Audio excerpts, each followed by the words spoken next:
हमारे प्रिय आत्मन, ओम स्वस्ति अस्तु।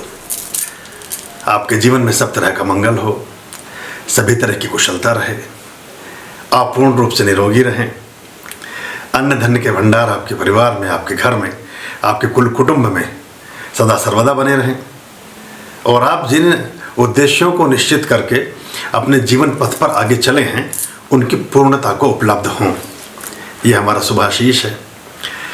लेकिन बहुत सारी समस्याएं हमारे जीवन में जब आती हैं या बहुत तरह की विपत्तियां जीवन में आती हैं, बहुत तरह के रोग जीवन में आ जाते हैं, बार बार जीवन में हानियां होती हैं और बहुत तरह के दुर्दिन और दुर्भाग्य जैसे हमारी छाया बनकर हमारे साथ चलते हैं। तो हम तो करते सब ठीक ही करते हैं, आपने देखे तो हम सारा काम ठीक ही कर रहे होते हैं, ठीक ही शिक्षा लेते हैं, ठीक ही तरह से पढ़ाई करते हैं, ठीक ही तरह से सारा आचरण, ठीक तरह का सारा कार्य व्यवहार, ठीक तरह की दिनचर्या। फिर सब कुछ ठीक क्यों नहीं रहता? हमारे माता पिताओं के आशीर्वाद भी हमारे साथ ठीक ही रहते हैं, हमारे कुल कुटुंबी जो जन हैं वो भी हमारे साथ ठीक भाव ही रखते हैं, लेकिन फिर भी जीवन में कुछ गलत और अशुभ और अप्रिय क्यों बना रहता है? हम सब गहरे अर्थों में एक परमात्मिक वर्तुल के साथ संबद्ध हैं। ईश्वरीय चक्र का जो घेरा है, ईश्वरीय चक्र की जो डंडियां हैं, उन डंडियों के बीच में कहीं हमारा जीवन गति करता है। कहा ना, काल बड़ा है, काल कहते हैं समय को, टाइम इज लाइफ। तो बहुत बार बहुत सारी उलझने सुलझती नहीं। अब इनमें अगर प्राय आप देखें, ज्योत से विवेचन करें, तो आप जब उसकी जड़ में जाएंगे, गहराई में जाएंगे, तो आपको पता चलेगा कि शनि एक ऐसे ग्रह हैं जो बहुत तरह की चीज़ों को हमारे जीवन में घटित करते हैं, बहुत सारी चीज़ों से हमें उपकृत भी करते हैं और बहुत सारी चीज़ों को हमारे जीवन में विलंबित भी करते हैं, निलेट कर देते हैं, और बहुत सारी चीज़ों को दे करके छीन भी लेते हैं, और बहुत सारी चीज़ें कभी भी प्राप्त नहीं करने देते हैं, और कभी कभी हमें सम्राट भी बना देते हैं, और कभी कभी हमें भिखारी भी। और कभी ऐसा होता है कि एक व्यक्ति सम्राट है और फिर वो कभी रंक हो जाता है, कभी जो राजा था वो रंक हो जाता है, और जो रंक था वो राजा हो जाता है। चाहे राजा हरिश्चंद्र के जीवन में घटी हुई घटना हो कि बनारस के घाट पर जाकर के अपनी पत्नी और पुत्र को नीलाम करना पड़ा और एक चांडाल के यहाँ नौकरी करनी पड़ी और मुर्दे जलाने पड़े चक्रवर्ती सम्राट को जो रघुकुल से आते हैं। चाहे भगवान श्री राम हो, 14 वर्ष का वनवास करना पड़ा और पिता की भी एक असमय मृत्यु और उसमें शामिल भी ना हो सके, बाद में समाचार ही प्राप्त हुआ। चाहे लल दमयंती, किसी भी व्यक्ति के जीवन के काल को आप देखें तो शनि का प्रभाव प्राय उसमें रहता ही है। अब बहुत सारे जन मेरी इस बात को सोचेंगे कि पता नहीं लोग गुरुजी ऐसी बातें कर रहे हैं और शनि से पता नहीं, क्योंकि हमारे बहुत तरह के लोग बैठे हैं ना समाज में, बहुत लोग जिन्होंने कुछ आता नहीं, जिन्हें या कुछ जो करना कुछ भी नहीं चाहते और आपको भी वो दिग्भ्रमित रखना चाहते हैं, आपको भी आपके मार्ग से पृथक और अलग ही रखना चाहते हैं। वो नई नई कहानियाँ गढ़ते हैं उसमें। बहुत सारे लोगों की कभी कभी मैं कुछ उद्बोधन देखने को मुझे मिलते हैं तो मुझे अफसोस भी होता है, उनकी बुद्धि पर थोड़ा तरस भी आता है। ये बहुत साइंटिफिक है, बहुत वैज्ञानिक है। यहाँ तक कि जैसे आर्य समाज एक बड़ी प्रमुख संस्था है और बहुत सारे लोग जो नकार के साथ जुड़े हैं, जो सभी तरह की चीज़ों में नकारात्मकता को ही चुनते हैं और कहते हैं इसे भी नहीं मानिए, ये भी ठीक नहीं, वो भी ठीक नहीं, वो भी ठीक नहीं। उनके भी जो अधिष्ठाता थे, उनके भी जो महंतम ऋषि थे, ऋषि दयानंद, उनको भी संस्कार विधि पूर्ण करने के लिए जो उन्होंने शांति प्रकरणम लिखा है वो सब शनि से ही रिलेटेड है, जीवन की कालिख को पोंछने के लिए है। सब वो कुछ जो जीवन में अनिष्ट और अहित का कारक है उसको जीवन से समाप्त करने की ही प्रार्थनाएं हैं। शन्नो दिव्यविष्टय से लेकर के और अभयम न कंतरक्षभयम देवा पृथ्वी उभय में तक जाता है। पूरे 28 मंत्र हैं और 28 में देखिए शनि के चूंकि गुरु भगवान शिव हैं तो शिव के मंत्र को रुद्राष्टाध्यायी से लेना पड़ा, जो भगवान शिव की सर्वोत्तम पुस्तक है, उनकी आराधना की, उनकी अर्चना की, उनकी प्रार्थना की, उनके पुष्पार्चन की, उनके अभिषेकम की, उनके अग्निहोत्रम की। उसमें से 6 मंत्र लेने पड़े जो या जागृतों से शुरू होकर के और फिर खत्म होते हैं सनापवस्वे से पहले तक जाकर खत्म होते हैं। 6 मंत्र उनको उसमें डालने पड़े, मूर्ति भंजक के रूप में स्थापित होने के बावजूद।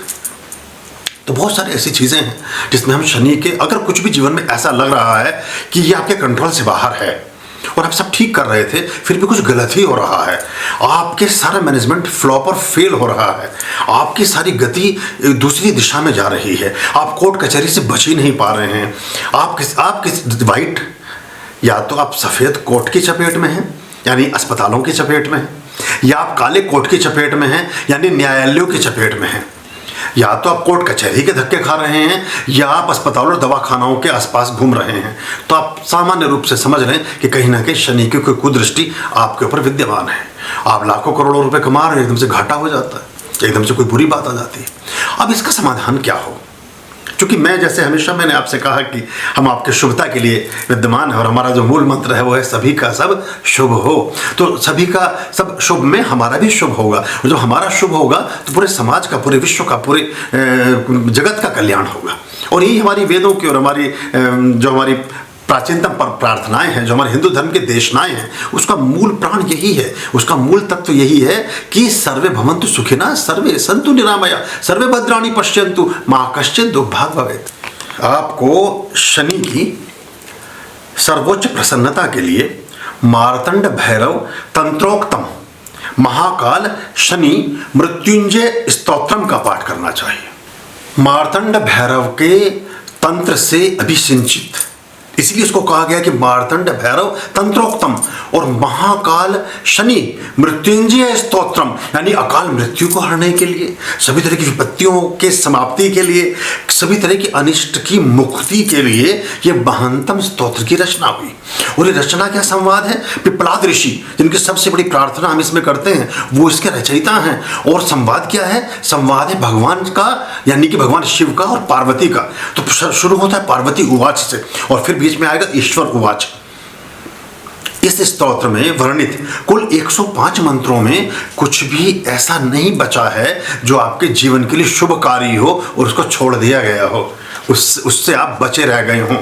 इस पाठ को जब आप प्रारंभ करना चाहते हैं तो 10वें मंत्र के बाद विनियोग की व्याख्या है, विनियोग का उल्लेख किया गया है। 10वां मंत्र जैसे पूर्ण होता है, शिव पार्वती की संवाद चल रहा है, तो वो विनियोग की चर्चा की गई है। वो विनियोग एक ही बारी करना है। आप एक ही बारी करेंगे तो पाठ की क्रम है वो आपके उसमें जुड़ता जाएगा। संकल्प की आवश्यकता नहीं है, विनियोग की आवश्यकता है, अंगन्यास की जरूरत नहीं है, करन्यास की जरूरत नहीं है, आचमन की जरूरत नहीं है, किसी चीज़ की आवश्यकता नहीं है।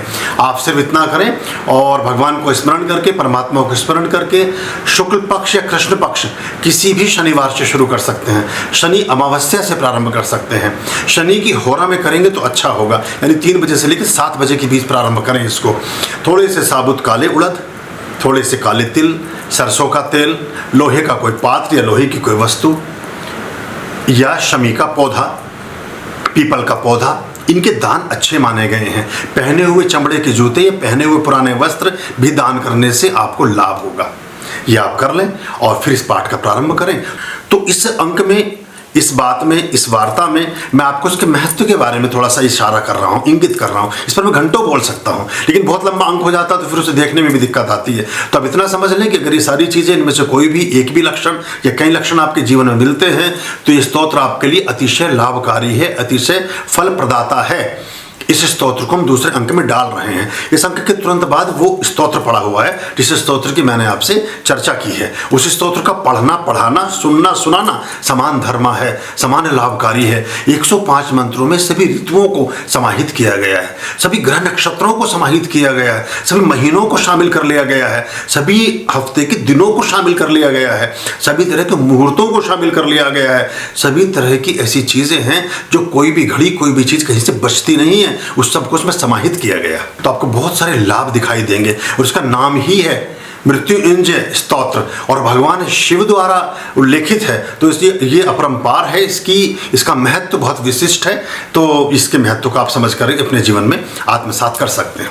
आपका जीवन सुख में हो, कल्याण में हो, सभी तरह के अनिष्टों से मुक्त हो, सभी तरह की विपत्ति और विपदाओं से बचा रहे, आपके जीवन में सदा सर्वदा प्रसन्नता का वास हो, यही हमारी शुभकामनाएं।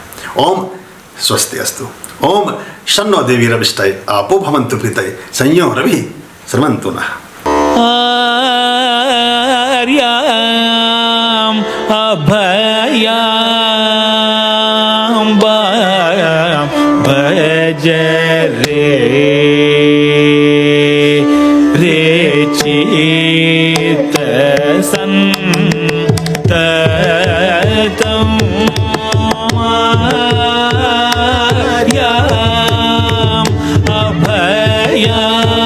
अम्बा भज रे